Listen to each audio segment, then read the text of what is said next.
Year 1000. It's been 900 years since Rasputin and Sinister stole the Marauder, on what was supposed to be a 5-year mission at most, to find the Moira lab. Rasputin fears her creator is close to breaking. They have chased leads for lifetimes, and are no closer. She still believes that they can save this universe. The latest lead takes them to open of the Exodus Prayerworlds, 5372389. The clue is in one of the minds of the prayer world, a long-forgotten psalm they must decode. Clearly, this is an away mission of almost impossible peril. Even if any of the crew still lived, she wouldn't risk them. They hope her telepathy will be able to shield her. Rasputin thinks to herself, hidden by her telepathy. Rasputin enters a crowd with people trapped on each side. It does. She shouldn't be surprised. She's relieved but surprised. Why wouldn't it shield her? There hasn't been real progress in the 900 years. She walks towards Exodus' clone, who is sleeping on his throne. Sinister contacted her and warned they cannot stay for long. If any Exodus realizes he is still alive, it would be bad for everybody, and especially him. Rasputin doesn't blame Sinister for his fear.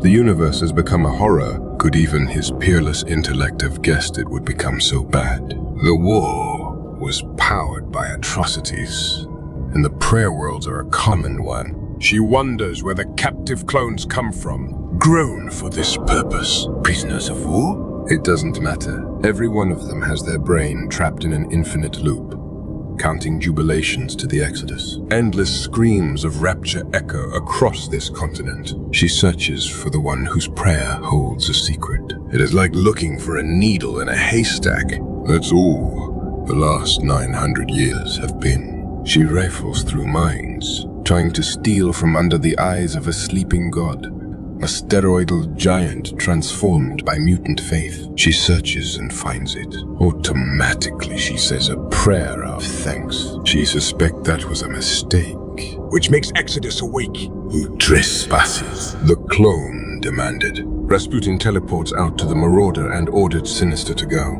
But it is too late. The Exodus chases them. Sinister's only option is to contact another prayer world, 5342386, giving their location and announcing that this prayer world's Exodus has been launched. The Exodus captures them with a fiery, telekinetic fist and demands why they disturb his contemplation. The Exodus from the other prayer world launches himself at him, as he has broken the ceasefire. They both accuse each other of heresy. Forgotten. The Marauder uses this chance to flee. The whole solar system is scoured. War will ignite between these Exodus sects and spread. The body count will be unimaginable. Rasputin would be horrified, but she is hardened to it. It was already unimaginable hundreds of years ago. They are in a universe where planets made of corpses orbit dead stars. The only hope is absolute transformation. Sinister's promised Krakoa of peace and plenty of beaches and soft sand. The only hope is that they succeed. Once they are clear, Sinister asks Rasputin if she has decoded the message. What does it say? Rasputin replies that it's some space-time locations and a phrase. It's written in classical English. We should be on the same side. The journey is hard. The biggest detour is around the limbic incursions tear across the galaxy. Magic's wound in space-time to try and bring Limbo to reality. The materialist Colossus citadels watch the borders with cold eyes but miss them. Then, the Marauder is forced to fly through a war-torn area between the Dream and the Red Diamond Empire. She is close enough to sense the thoughts of the Protectorate soldiers, their minds in paradise while their bodies are being ravaged. She vows to save them too. Later, they are stalked by one of the Pride's packs, chasing them through asteroids. Phasing through their few remaining proton torpedoes, Sinister tells her Pride was once the kindest of the Council, which she finds hard to believe, but she supposes all things are relative. Eventually, they reach the coordinates and find an ancient shuttle. Rasputin figures that would have had to leave Earth earlier than they did. Sinister tells her to retrieve it. She doesn't bother to suit up as she heads outside. A little trip like this is hardly worth it.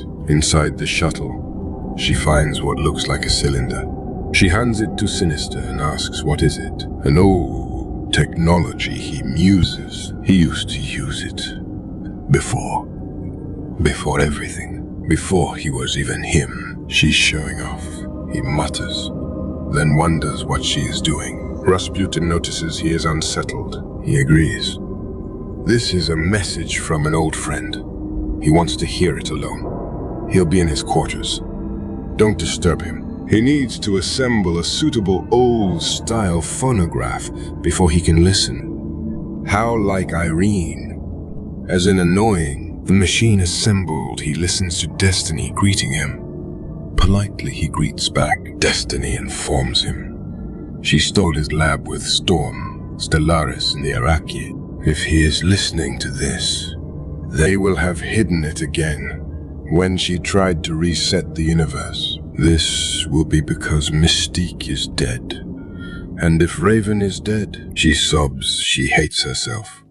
Raven would hate her for this. She tells him if he gets back his Moiras and gets back to the past, come to her. She will join him. She continues that she fought him, and she knows it is impossible for him to trust anyone. But he must try now. She is trying to find a way to save Mystique. She sees the future, and she sees only death for her. It is horrible to see the woman you love torn asunder so many times. She knows he can't understand. Correct, Sinister comments. Outside the room, Rasputin eavesdrops with bated breath and growing horror, as the recording continues that this nightmare dimension was the longest path of her lives, so Irene followed it. Raven beat the odds so many times, and Irene was hopeful. Now the world is truly a hell, without her in it. Now, if she is gone, they must try again, and perhaps at his side Irene can discern another route. She wanted them to be on the same side for many reasons. She still dares not say all loud, but to save Mystique, she would join him, as he and his Moiras are the only way to her. She implores him not to doubt her. When he became the monster he is, he cut love from his heart. But remember the power of grief that led him to do it in the first place. She instructs him to dissolve the cylinder. Inside, he will find instructions that will let him find his Moiras. Sinister politely thanks her, making it clear he will probably reject her offer, but the message isn't quite over yet. Irene spells out. She knows his ultimate goal is to transcend time and space to become a dominion. He will not succeed. She knows he thinks she is trying to trick him, but this is his only hope. Give up. Rasputin enters the room. He is not trying to save the universe, is he? She demands. He's afraid not. She manifests her soul sword and warns he is not going to live. That would be fair. He agrees and manifests 2 blasters. Does it seem fair to her? Unimpressed, she blocks the blasts of his anti-phase phaser and warns him that with his best tech he can't beat her in a fight. He agrees he gave her all her gifts, even free will. He lures her into an airlock, then presses a button. She is spaced. But he didn't give her the power of flight, he adds. Her shame, he mutters. She was his finest work. Maybe when he gets home, he'll cook up another. But first, they have Irene's dance steps to follow.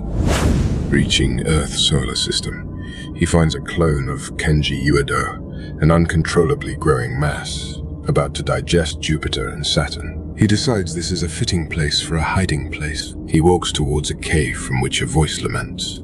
Doom, only doom. He finds a malfunctioning Doombot. In a rare display of regret, he tells him he is truly sorry. He has changed, a voice from the darkness announces. He agrees. A little. Did a few tweaks.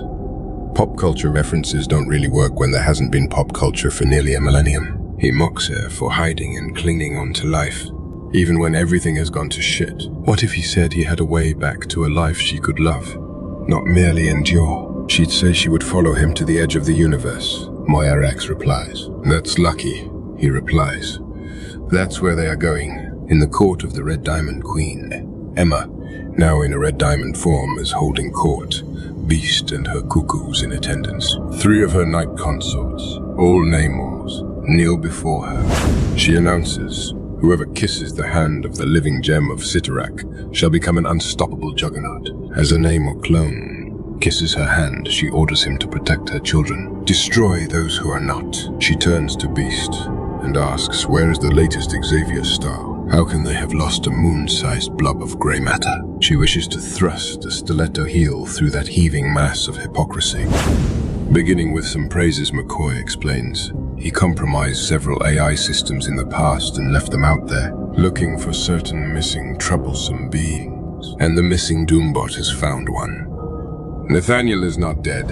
Annoyed, Emma asks how their creator is keeping himself busy in his dotage. McCoy informs her that he recruited the mechanical revenant of Moira McTaggart. He needed her psychic imprint to locate something. Moira clones. Emma realizes he will be able to destroy all of reality when she has nearly won. She will lead her school. Personally, her students go to war. Prepare her largest legions and highest heels. Their foes must be crushed. They must save their galaxy for the children. In the meantime, they reach the world farm, or what it has turned into in the last 900 years. Their ship is shot at and crashes, but they survive, much to the pleasure of the aged Jon Ironfire, looking very much like a space Viking. He announces it is harder to interrogate a corpse. They have a choice. Tell him everything they know about the Red Diamond Armada behind them, and they get a cell. Otherwise, they get to face his friend here. He refers to the monstrous ogre at his side. Ironfire scoffs when he sees their faces. Has Earth run out of quality scouts? A straight Sinister clone and a couple of robots. Storm's old attack dog, Jon Ironfire, now with an actual attack dog. Fantastic, Sinister mutters, then addresses Ironfire to tell him that Frost has picked up their trace somehow. He's not with her, and he is the original Sinister. If they've been followed, it's even worse. The castle can't fall into her hands. Ironfire states that even the Red Diamond has to break against them. They've taken everything the universe has thrown against them the last 900 years. They'll find a way to take her. The goddess said that, if the Citadel falls, the universe falls with it. Sinister agrees, but he has a little additional information Ironfire may be interested in. Together they can save the universe. Rasputin still floats in space, her power keeping her alive a little longer, but she wonders for what. An amused, telepathic voice addresses her. She seems to have got herself into a pickle. Rasputin demands who they are, but the voice retorts she asks the questions in this game. Rasputin has been played dirty. The man who did her dirty is running free and all naughty. She should ask Rasputin what she regrets most, but it is written on her face. She regrets trusting him. Does she want revenge? More than anything, Rasputin replies. Then the real question is, does she want to make a deal